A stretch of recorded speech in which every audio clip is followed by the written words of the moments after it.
राधे राधे मेरी YouTube family, सभी को राधिका कुंज ब्लॉग्स की तरफ से सुबह की राधे राधे। जय श्री कृष्णा, जय श्री राधे। आप सब कैसे हैं? आशा करती हूँ आप सब अच्छे होंगे। आज की ये कथा सत्संग पर आधारित है और इसके माध्यम से हमें ये पता चलेगा कि सत्संग सुनने से और सत्संग करने से कौन से फल मिलते हैं, क्या क्या फल मिलते हैं। तो चलिए सुनते हैं श्री अनिरुद्धाचार्य महाराज जी के श्रीमुख से ये अनमोल कथा। सभी लोग इस कथा को ध्यान से सुनें और सत्संग करने का फल सुनकर उसे प्राप्त करने की कोशिश करें। राधे राधे, जय श्री राधे। तो चलिए सुनते हैं। भक्तों, बड़े भाग्य से हम सुंदर सी कथा का रसपान करते हुए अपने जीवन को कृतार्थ कर रहे हैं। बड़े भाग्य पायहि सत्संगा, बिनहि प्रयास होहि भव भंगा।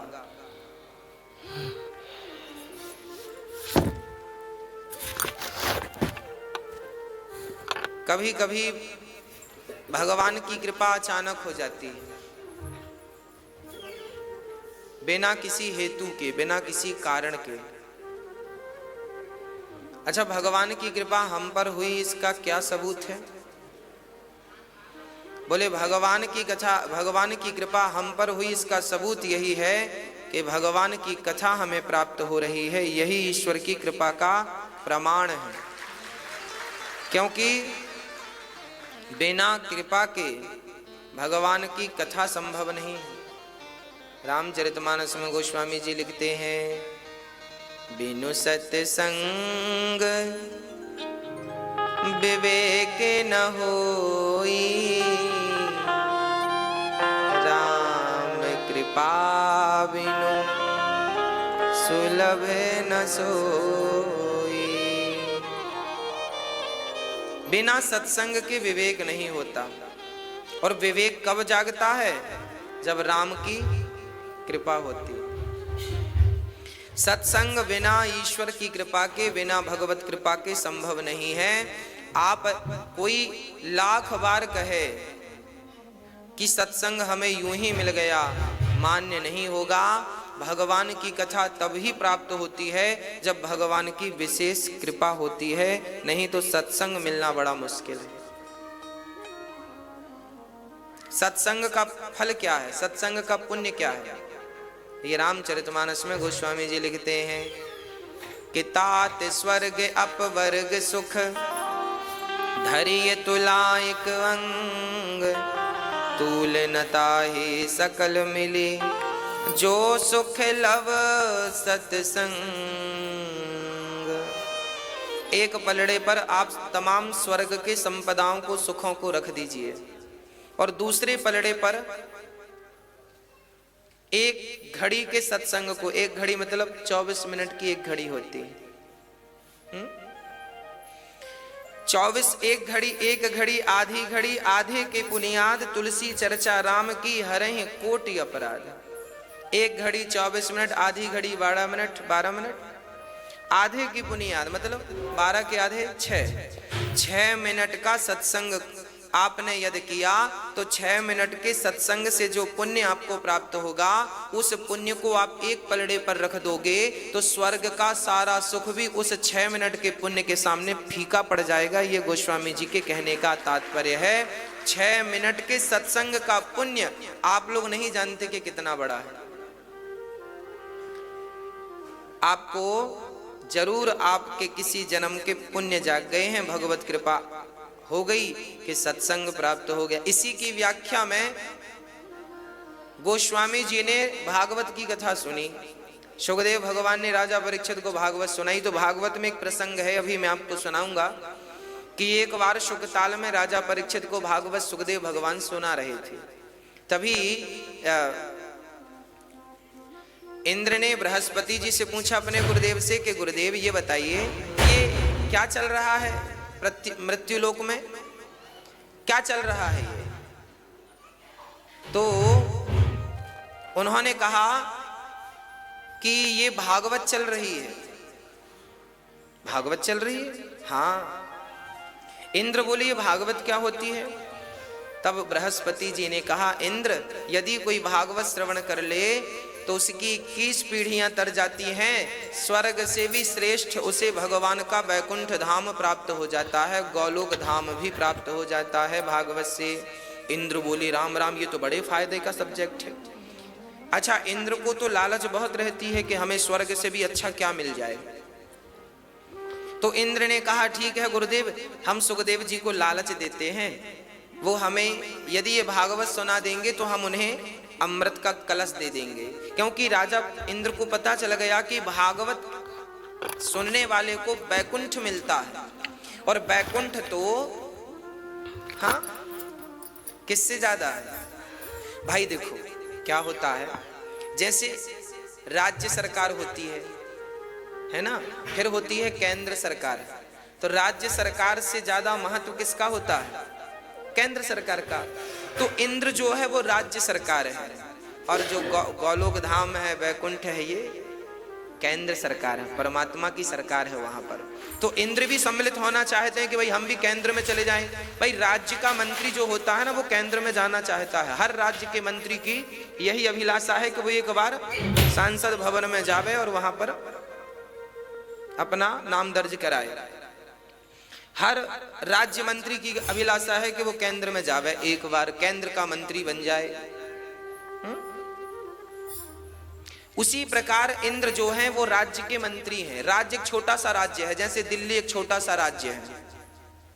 दिल्ली के छोटे से राज्य में ऐसी स्वर्ग भी एक छोटा सा राज्य है, उसके मुख्यमंत्री इंद्र महाराज हैं।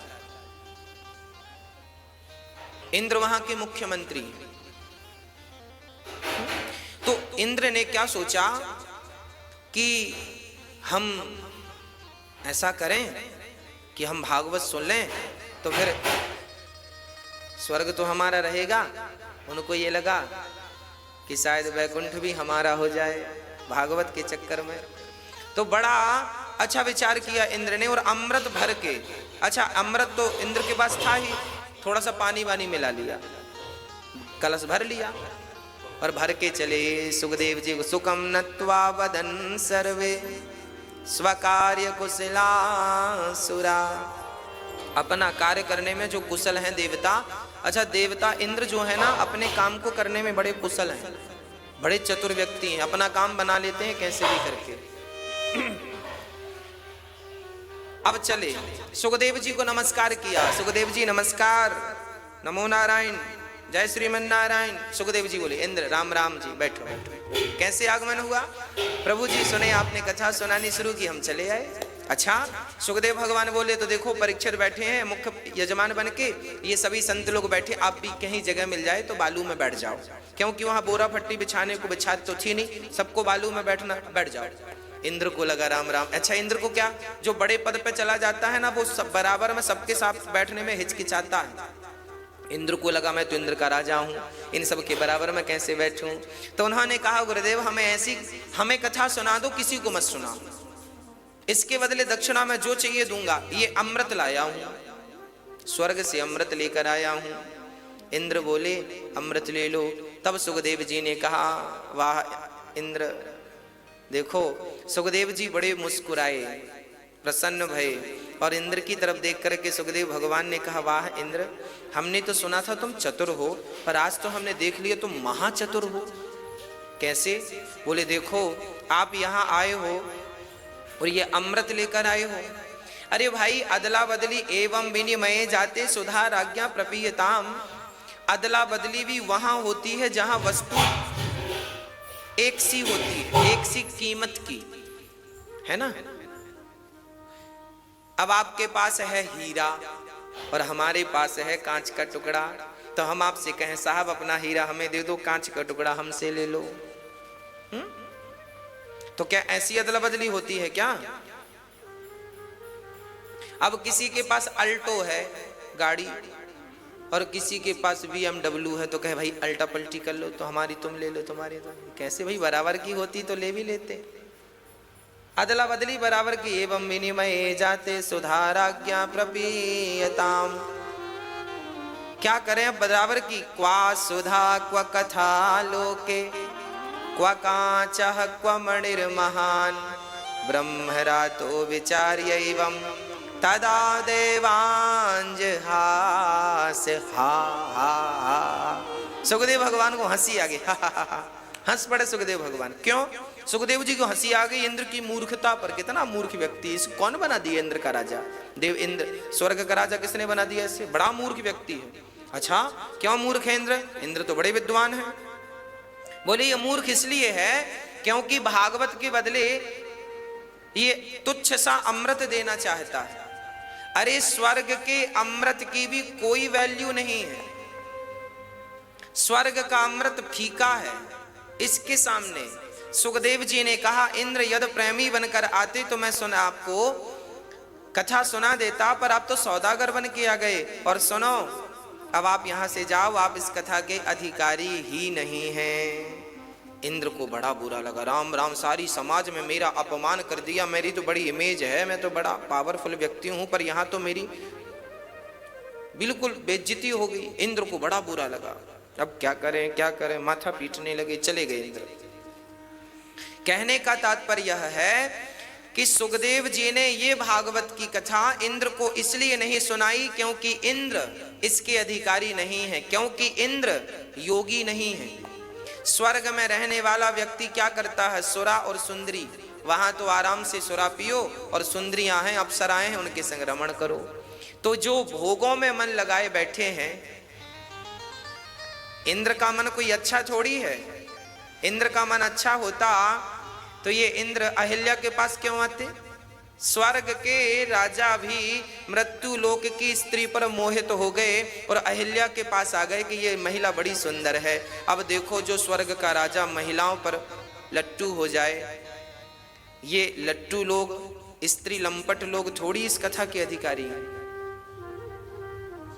तब सुखदेव जी ने कहा ना इंद्र, आप इस कथा के अधिकारी नहीं हैं। याद रखना भक्तों, हृदय में काम को रखकर यदि भागवत सुनी जाए तो उस भागवत का कोई अर्थ नहीं है, और हृदय में राम को रख के भागवत सुनी जाए तो वो भागवत फलदायी है। भागवत सुनने का अधिकारी कौन है? भागवत में पहले यही बताया गया है। भागवत सबके बस की नहीं है। हाँ, सुनने को तो सब सुन लेंगे, अच्छी बात है, पर भागवत के परम तत्व को वही समझ पाएगा, भगवान का साक्षात्कार वही कर पाएगा जिसका चित्त बिल्कुल शुद्ध है, निष्कलंक है, जिसका चित्त बिल्कुल शांत हो चुका है। जब पानी स्थिर हो जाता है, ना हवा चलती है, ना कोई कंकड़ पत्थर की लहर होती है, जब पानी बिल्कुल शांत होता है तो उस शांत जल में आप जरा झांक कर देखना, आपका चेहरा बिल्कुल स्पष्ट दिखेगा। हाँ या ना? दिखता ना? बिल्कुल साफ दिखता है, कांच दर्पण की तरह दिखता है। हाँ कि ना? बिल्कुल साफ दिखता है, पानी स्वच्छ है और बिल्कुल शांत है, तो आपका चित्र, आपका प्रतिबिंब बिल्कुल स्पष्ट दिखता है। उसी प्रकार मन जब शांत हो जाता है, बिल्कुल निर्मल हो जाता है, तो उस शांत और निर्मल मन में परमात्मा की छवि बिल्कुल स्पष्ट दिखने लगती है। परमात्मा बाहर नहीं, आपके भीतर स्पष्ट दिखने लगता है। भागवत सुनने के अधिकारी परीक्षित जी तो थे, साधु संत तो थे, सदगृहस्थी भी थे। वो गृहस्थी लोग अधिकारी हैं जो बड़े सदाचारी हैं। गृहस्थी दो प्रकार के होते हैं, एक सदाचारी, एक दुराचारी। तो जो भगवान, जो पत्नी और पति और बच्चों के संग रहकर भगवत चिंतन करते हैं, ईमानदारी से अपना भरण पोषण करते हैं, किसी का दिल नहीं दुखाते, अधिक क्रोध नहीं करते, अधिक लोभ नहीं करते, सदा भगवान के आश्रित रहते हैं, इन्हें तो सदग्रंथी, इन्हें तो सदगृहस्थी कहते हैं, सदाचारी कहते हैं। और जो गृहस्थ जीवन में रह करके केवल क्रोध करते हैं, दूसरों को लूटते हैं, दूसरों पर अत्याचार करते हैं, निर्दयी होते हैं, इन्हें तो दुराचारी कहते हैं, है ना? तो सुखदेव भगवान कहते हैं इंद्र आप अधिकारी नहीं हैं। और राजा परीक्षित को जब भागवत सुनाई 7 दिन की, तो राजा परीक्षित का सीधे भगवान के निज धाम में वास हो गया। निज धाम परमात्मा के सीधे धाम में पहुंच गए। इंद्र को बड़ा आश्चर्य लगा कि भागवत सुनने से ये कैसा है। अब मैं आपको दोनों चीजों के बारे में समझाता हूं। भाई स्वर्ग का अमृत कोई पी लेगा तो वो अमर तो हो जाएगा, पर उस अमरता की भी एक अवधि है। जैसे आप मोबाइल रिचार्ज कराते हैं, अब तो देखो वो फंक्शन नहीं है। जब शुरू शुरू में नए नए मोबाइल आए थे ना, तो उनको लाइफ टाइम के लिए रिचार्ज करना पड़ता था। कॉल लगाने के लिए भी और कॉल आए इसके लिए भी, आउट गोइंग इनकमिंग दोनों के लिए करना पड़ता था। तो उसमें होता था लाइफ टाइम। तो लाइफ टाइम की भी अवधि हुआ करती थी 2030 तक, 2025 तक। मतलब कोई भी चीज लाइफ टाइम होगी ना, तो उस लाइफ टाइम की भी अवधि होती है कि लाइफ टाइम मतलब 20 साल, लाइफ टाइम मतलब 10 साल या 20 साल या 30 साल, या एक लिखित में होता है 20 साल, 10 साल, 25। ऐसे स्वर्ग का अमृत भी कोई पी ले तो कितने दिन अमर रहेगा? कितने दिन? केवल केवल केवल 73 चतुर्युग ओनली। ब्रह्मा जी के एक दिन में 14 मनवंतर होते हैं। हर मनवंतर में अलग अलग। अभी वैवस्वत मनवंतर चल रहा है। पुरंदन नाम के राजा भी वर्तमान में इंद्र हैं। अभी जो इंद्र, जैसे प्रधानमंत्री का पद 5 साल का होता है ना, ऐसे इंद्र भी एक सीमित समय के लिए इंद्र बनता है। कोई आप लोगों में से कोई इंद्र बन सकता है? बनना हो तो बताओ। आपको इंद्र बनना है? भैया आपको बनना है? अच्छा ठीक है, हम बोल देंगे 100 यज्ञ कर लो, इंद्र बन जाओगे। जैसे प्रधानमंत्री बनने के लिए आपकी पार्टी में इतनी सीट होनी चाहिए, इतने आपने सीट हासिल कर ली तो आप प्रधानमंत्री, इतनी सीट ले आए तो आप राष्ट्रपति। उसी प्रकार आपने 100 यज्ञ कर लिए तो आप इंद्र। आप कर लो, आप लोग 100 यज्ञ। पुरंदन नाम के राजा अभी इंद्र बने बैठे हैं। ये जो कथा है, जो इंद्र आए थे सुखदेव जी के पास, ये पुरंदन नाम के इंद्र आए थे। और इन्हीं को भगवान सुखदेव जी ने कहा जाओ। और 7 दिन में जब राजा परीक्षित की सदगति हुई तो इन इंद्र ने एक तराजू बांधी स्वर्ग लोक में। एक पलड़े पर भागवत जी को रखा, दूसरे पलड़े पर स्वर्ग के। देखो इंद्र को बड़ा अहंकार, देखो तो मेरे से बड़ा कौन आ गया। और जब तौल कर देखा तो स्वर्ग का कल्प वृक्ष, सोना चांदी सब चढ़ा दिया, पर भागवत का पलड़ा भारी रहा। तब इंद्र ने भगवान को प्रणाम किया, प्रभु क्या अपराध हो गया हमसे, ये तौल बराबर का क्यों नहीं हो रहा है। तब भागवत से भगवान प्रकट हो गए। बोलिए भागवत भगवान की जय। और इंद्र से कहते हैं, इंद्र क्या आप हमसे अपने स्वर्ग का सुख तौलना चाहते हैं? अरे ये भागवत प्रत्यक्ष कृष्ण एव ही, ये भागवत स्वयं भगवान है, प्रत्यक्ष परमात्मा है। इसमें आश्चर्य मत मानिएगा, शब्द ही ब्रह्म है। अच्छा एक बात बताओ, आपको हम प्रैक्टिकली समझाएं। अच्छा ये बताओ, आपको कोई गाली दे तो आपको गुस्सा तुरंत आता है कि 1 घंटे बाद आता है? बोलो मैया जी, ओ मेरी माँ, बताओ आपको कोई गाली दे तो गुस्सा तुरंत आता है कि 1-2 घंटे बाद? तुरंत आता है, तुरंत आता है। आपका कोई अपमान करे तो आपको गुस्सा तुरंत आता है, क्रोध तुरंत आता है। अच्छा गाली क्या है? गाली कहां से निकलती है? मुख से। और कथा भी कहां से निकल रही है? अच्छा गाली प्रवेश कहां से करती है? कान से। और कथा भी प्रवेश कहां से कर रही है? कान से। अब जरा ध्यान से समझिएगा, गाली भी वहीं से निकलती है जहां कथा निकलती है, जहां से। और प्रवेश भी गाली वहीं से करती है जहां से कथा प्रवेश करती है। पर दोनों में अंतर देखिएगा कि कथा गाली आप सुनते हैं तो गुस्सा तुरंत आता, आप बिल्कुल शांत हो, प्रसन्न हो, और आपको कोई गाली दे दे तो तुरंत आपको गुस्सा आ जाता है कि नहीं? तुरंत आपका मन अशांत हो जाता है कि नहीं?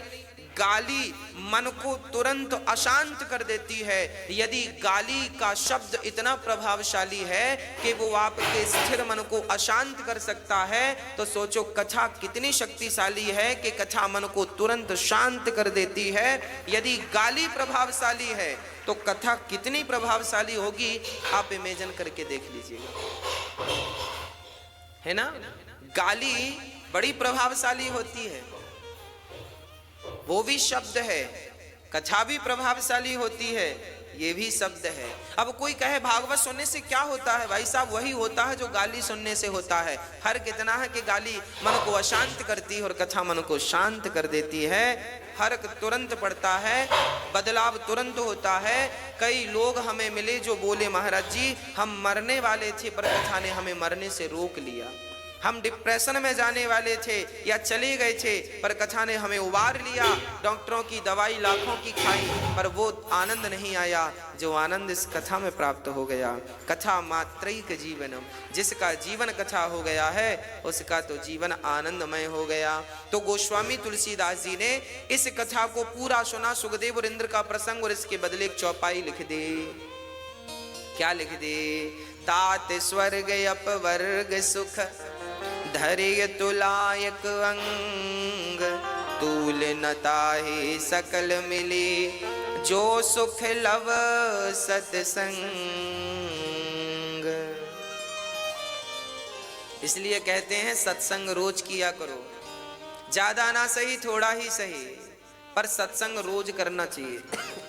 भोजन रोज करते हैं तो भजन भी रोज करो, ज्यादा ना सही थोड़ी सी सही कथा सुन लो। हेलो दोस्तों, तो आप सभी ने ये कथा सुनी, आपको ये कथा कैसी लगी? अगर आपको कथा ये ज्ञानवर्धक लगी हो तो अपने अपने विचार कमेंट में ज़रूर लिखें और श्री अनिरुद्धाचार्य महाराज जी के लिए राधे राधे लिखना तो बिल्कुल भी ना भूलें। और राधिका कुंज के चैनल को सभी लोग ज़्यादा से ज़्यादा लोग लाइक, सब्सक्राइब और शेयर करें। और मेरी कथाएं अगर आपको अच्छी लगती हों तो कमेंट में मुझे ज़रूर बताएं। राधे राधे, जय श्री राधे, जय श्री कृष्णा सभी को।